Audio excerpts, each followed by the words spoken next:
안녕하세요. DB성형외과 디테일러 국동비 원장입니다. 요새 SNS 광고들을 보다 보면요, 성형외과 광고들, 특히 눈성형 광고들 중에 본인의 수술이 몇 세대 자연유착법이다, 또는 몇 세대 눈밑 지방 재배치다, 하안검이다, 이런 용어들을 써가면서 광고하는 병원들이 많이 보여요. 근데 뭐 그렇게 그들이 광고하는 것은 뭐 자유지만, 그렇게 광고를 하지 않는 저에게 환자들이 이제, 원장님은 몇 세대 방법으로 하안검 수술을 하시냐, 가장 최신이 4세대라던데 4세대로 하시냐, 이런 질문들을 해오세요. 그렇기 때문에 그러면 이제 저도 이제 찾아봐야 되거든요.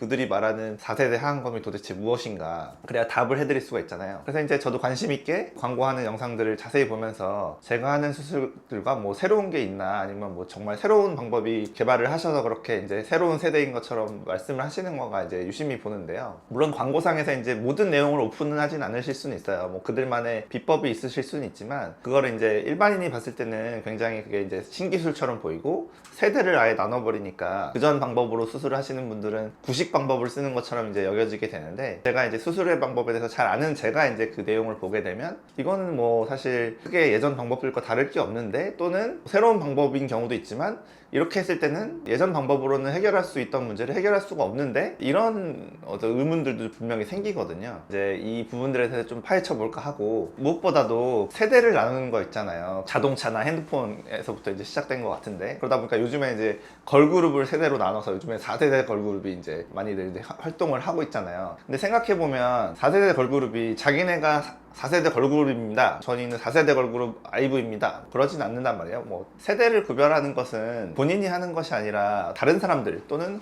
후대에서 해주는 거잖아요. 예전에 지나고 보니까 1, 2, 3세대는 이미 지난 것 같고, 지금 활동하는 친구들은 이제 뭐 나이대로나 성향이나 뭐 이런 것들이 새로운 세대인 것 같다, 뉴 제네레이션이다, 4세대다, 이렇게 평가를 하는 것이지, 본인이 이제 자기가 수술하는 게 이게 예전 수술들은 구식이고 3세대고 내가 하는 건 4세대다, 이렇게 말하는 건 좀 사실 웃긴 일인 것 같아요. 자기가 자기를 평가한다는 것은, 그것은 저는 이제 광고라고 생각하고요. 뭐 의도적으로 뭐 남들을 비하하는 건 아니겠지만, 본인을 이제 약간 띄우기 위한, 본인이 새로운 수술, 더 개발된 수술, 그런 걸 한다는 어떤 그런 광고를 하고 싶으신 거겠죠. 제 생각은 그래요. 그렇게 정말 새로운 수술 방법을 개발하셨으면은 SNS나 뭐 유튜브에서 그냥 자기는 몇 세 수술을 한다, 차이점은 이렇다 정도의 얘기를 하실 게 아니라, 최소한 논문을 발표는 하셔야죠. 이 예전 수술들과 분명한 차이가 있다는 것을 의학적으로 의사들이 봐도 수긍이 가게끔 논문을 발표하셔야 맞다고 생각하고, 논문을 통해서 이제 뭐 그런 논문이 나왔다, 이 부분은 분명히 예전에 다른 사람들이 하는 것 방식과는 이렇게 다르다, 이런 부분을 오픈을 하시면서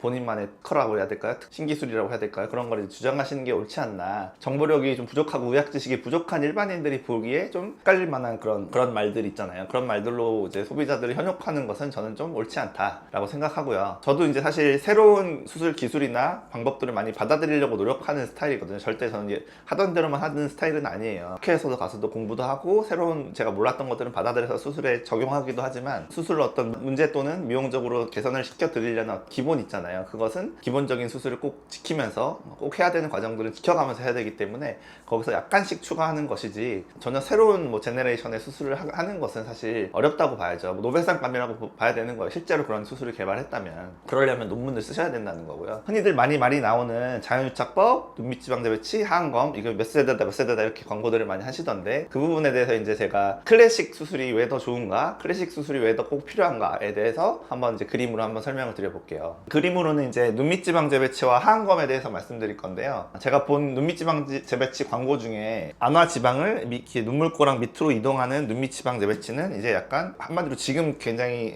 보편적으로 알려져 있는 수술 방법이고 클래식한 수술인데, 이것의 문제점들을 지적하면서, 맞는 말이긴 하더라고요. 약간의 문제가 없는 수술은 없죠. 하지만 그 약간의 문제를 이제 큰 것처럼 말씀하시면서 이 지방 재배치를 하지 않고 해결을 한다 주장하시는 광고를 봤는데요. 그 광고의 이제 문제라고 하면, 또는 눈밑 지방 재배치를 꼭 해야 되는 이유를 이제 설명드리면, 결국 이 눈물고랑 때문이에요. 이 안구 뼈 있잖아요. 뼈에서 이제 아래쪽 경계에 이제 딱 살이 달라붙어 있는 부위가 이제 푹 들어가 보이는, 눈이 꺼져 보이는 부위인데, 이 부위를 뼈에서 떼어내야만 이 부위 붙어 있는 눈물고랑이 해결이 되는 것이거든요. 그걸 뗀다는 것은 그 밑으로 지방을 이동시켜서 거기를 채워준다. 그게 바로 이제 눈밑 지방 재배치인데, 이것을 하지 않으면 눈물고랑이 없어지지 않는다는 거예요. 수술을 더 위쪽에서 간편한 방법으로, 또 빠른 방법으로 하려고 노력을 하시는 없어지는 거일지는 모르겠지만 그렇게 해가지고는 눈물고랑이 없어지지 않는다. 그래서 좀 이따 케이스로도 좀 보여드릴 거고요. 3세대인지 4세대인지 제가 정확히 기억이 안 나는데 4세대 항검인가 그런 얘기도 하시던데 이제 거기서 주장하는 내용들 들어보면은 결국에는 애교살 만들어주는 방법 또는 골막 고정하는 방법, 피부만 자르는 게 아니라 근육을 당겨준다든지 아니면 건판 자체를 골막에 고정해주는 이런 작업들을 다 하니까 본인은 신세대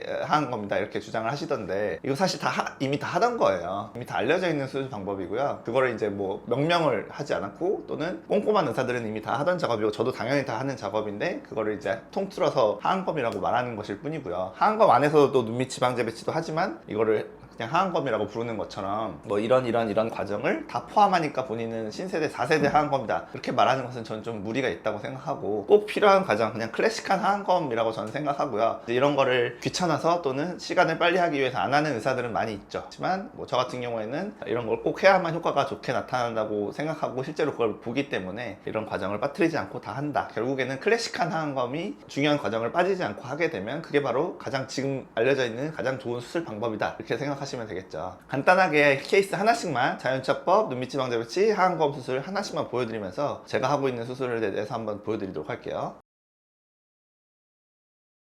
처음에는 자연차법 보여드릴 건데요. 자연차법도 이제 세세하게 수술 방법들을 이제 나눠서 또는 본인이 좀 더 뭐 개발 또는 추가해서 저도 더블픽스 자연차법이라는 방법을 명명을 하면서까지 정보를 쓰고 있는데 결국 자연차법을 이제 잘하는 핵심은 그거잖아요. 라인이 선명하게 고정은 되는데 라인은 자연스러운 그걸 얻어내면 자연차법의 장점들을 다 취한 거라고 봐야 되는데 저 같은 경우에는 연속 이중 매몰법, 연속법과 그 다음에 단독으로 매듭을 또 지어주는 그런 방법을 이중으로 해줌으로 인해서 선명하면서도 자연스러운 이런 라인을 만들어낼 수 있다. 이렇게까지 자연차법이 고정이 되면 잘 안 풀리겠죠. 자연차법의 가장 고질적인 문제인 풀리는 문제를 조금 개선했다. 이거를 저도 뭐 4세대 자연차법이다 뭐 이렇게 할 수도 있지만 저는 그러기에 너무 창피하고 낯뜨거워서 그냥 이제 제가 이름만 지어서 수술 방법의 특징을 이름으로 만들어서 한 거지 다른 사람들의 수술을 9세대로 만들고 싶지는 않아요. 그 다음에는 이제 눈밑 지방제 배치 케이스 보여드릴 건데 이런 분 보시면은 이분은 눈밑이 이제 불룩한 것도 있죠. 안화지방이 튀어나온 것도 있지만 보면 눈물고랑이 굉장히 진하세요. 이런 케이스를 눈밑 지방 재배치 안 하고 해결한다? 그건 말이 안 되는 얘기인 거예요. 이 눈물고랑 위쪽에서 수술해가지고는 이 눈물고랑이 다 없어지질 않아요. 클래식한 눈밑 지방 재배치 수술을 넓은 범위로 가로도 굉장히 넓게 했겠죠. 그렇게 해야만 이렇게 눈물고랑이 다 없어지면서 눈밑이 말끔하게 매끈해지는 그런 효과를 낼 수가 있는 거예요. 그래서 클래식은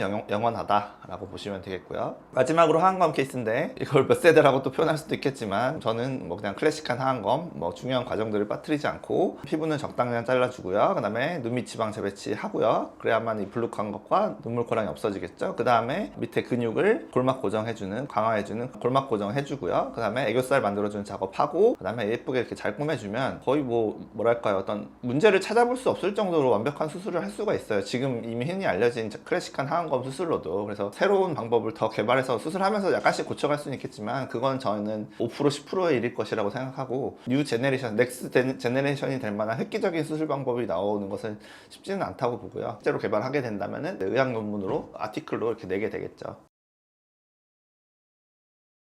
광고나 SNS에 돌아다니는 그런 뭐 땡땡 세대 수술법에 대해서 좀 이제 뭐 비난이자 뭐 파헤쳐보는 시간을 가졌는데요. 마지막으로 정리하자면 다시 얘기하지만 이렇게 말하고 싶어요. 네. 클래식은 영원하다. 클래식한 것을 잘 지켜가면서 수술하면 충분히 문제없이 모든 수술을 잘 해낼 수 있다. 이렇게 정리하도록 하겠습니다. 지금까지 DB성형외과의 국동비 원장이었습니다. 감사합니다.